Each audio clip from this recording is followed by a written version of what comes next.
Start your mornings right. Right here on 89.5 FM.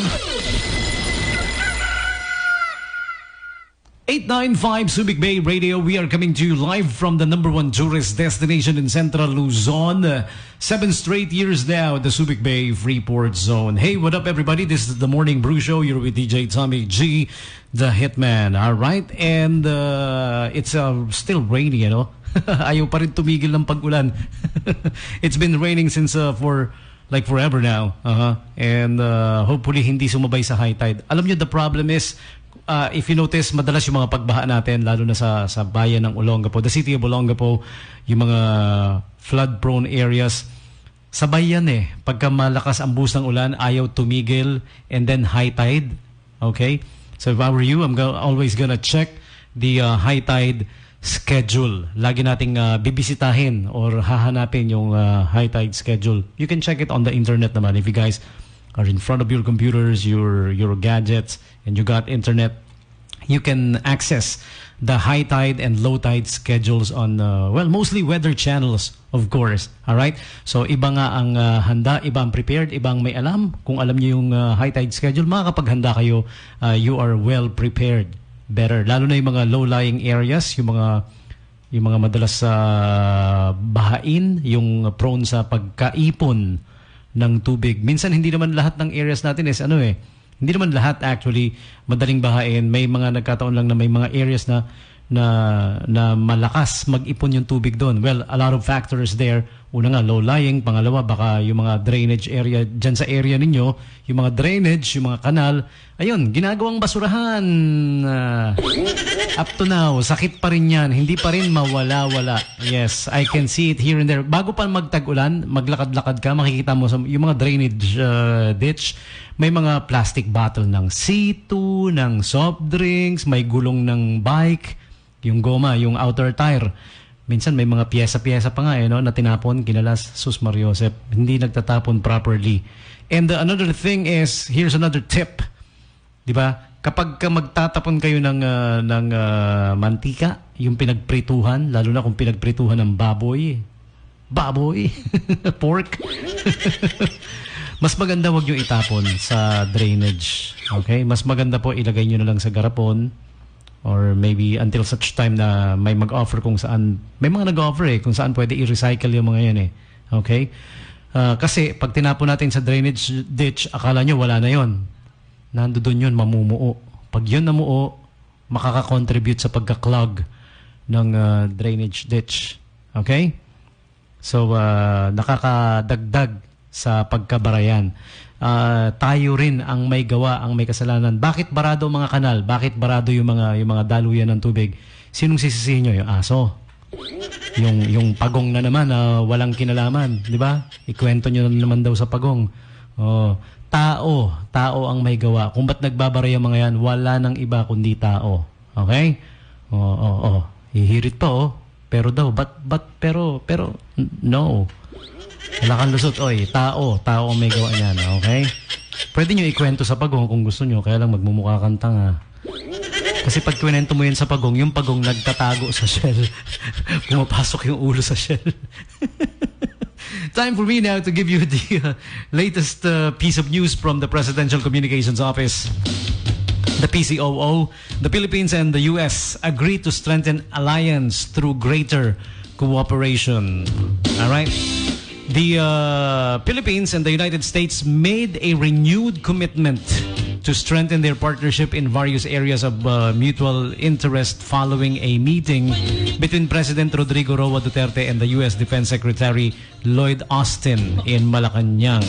President Duterte and Secretary Austin had an open and frank discussion on the status and future direction of Philippine-U.S. engagement during a 75-minute courtesy call of the U.S. Defense Secretary on the President, according to a palace statement. The statement said they agreed that the alliance can be further strengthened through enhanced communication and greater cooperation, particularly in the areas of pandemic response, combating transnational crimes, including the war on illegal drugs, maritime domain awareness, the rule of law, and trade and investment. The president expressed his gratitude to the U.S. government for its assistance in the country's fight against the COVID-19 pandemic, particularly the delivery of COVID-19 vaccines through the COVAX vaccine sharing program, where the U.S. is the largest contributor. The Philippines has so far received more than 3 million vaccine doses under World Health Organization-led facility. Secretary Austin, for his part, expressed his great respect for the Filipino people, underscoring America's intention of forging a strong relationship with the Philippines as an equal sovereign partner. During the meeting, Austin relayed U.S. President Joe Biden's greetings to the Filipino leader, with the president also conveying his well wishes for his U.S. counterpart. And the U.S. Defense Chief's official visit in Manila from July 29 to 30 coincides with the commemoration of the 75th anniversary of the establishment of diplomatic relations of the U.S. and the Philippines, and the 70th anniversary of the Philippine-U.S. Mutual Defense Treaty this year. All right, so there you have it. The latest from the PCOO, Presidential Communications Office of Malacanang, here on 895 Subic Bay Radio's Morning Brew Show with DJ Tommy G, the Hitman. All right. So, renewed commitment na naman ito. Okay? But if you ask me, this is just me, ha? This does not necessarily reflect the views and points of the station or the SBMA, the agency.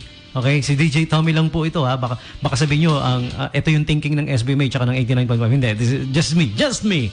I made that clear. Actually, kung ako tatanungin nyo, may tampo ako dito sa US eh. Di ba, nung sinakop yung yung Scarborough Shoal, yung mga small islands, clearly that's ours. Clearly that's our territory. Yung claim ng China na it's an ancestral fishing domain for them is napakalabo. Can't you see? Ancestral fishing domain pala eh. Why did they build bases? Kailangan ba ng military bases para i-continue yung ancestral fishing domain? And then just continue fishing if that's your claim. Pero why build those bases, military bases? May mga weapons pa yan, malamang na naka-imbak dyan. Di ba? So, I don't get it. Bakit hindi tayo tinulungan ng US na paalisin sila, di ba? Nanalo tayo sa arbitration, etc., etc. Plus, here's the thing, hindi ako I'm not warmongering here or kaguluhan mongering. Di ba sabi ng US, pag-alay ka nila, an attack to our ally is also an attack on us. Hindi naman attack or an invasion din, di ba? An invasion on our allies is also an invasion on us. Why didn't they do anything nung pumasok yung China dyan sa ating mga small islands? Why? Why? Di ba? Sabi nila di ba? An attack to our allies or an invasion to our allies is an invasion to us. We will act. Nakalimutan ko kung sino yung nagsabi nun eh. Basta it's one of the grounds or ground rules dun sa alliance natin with them, di ba? Sila mismo nagsabi nun, sa kanila galing yun. Okay?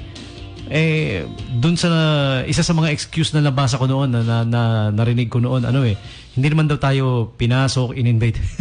Come on, you kidding me? Those are our islands. Di ba? That doesn't count. I don't think so. The thing is, ayaw din nila. Ako rin naman, ayaw ko rin naman ng gulo. Ayaw rin nila. Pero they could have done something at least hey, China, get out of there. Di ba? Parang ganon. Parang you invade them, you're invading us. So, baka hindi tinuloy eh. Sana man lang, kung naging ganun man lang yung stand eh, no? Alright? And even UN, UN said, they declared it's ours. Why didn't they do anything? Di ba? Hanggang ganun lang, hanggang salita lang na, yeah, inyo yan, okay, ganun lang. Parang alam mo yun, parang somebody's bullying you, nagsalita lang na, I'm with you, pero wala tayong gagawin against the bully. Hanggang dun lang. Wala naman ako sinabing gera or something. At least give them ultimatum to get out of there or di ba, or face, harsher consequences or penalties or kung ano man yung pwedeng ipataw, di ba? Halimbawa, pipitikin sa kamay, parang gano'n.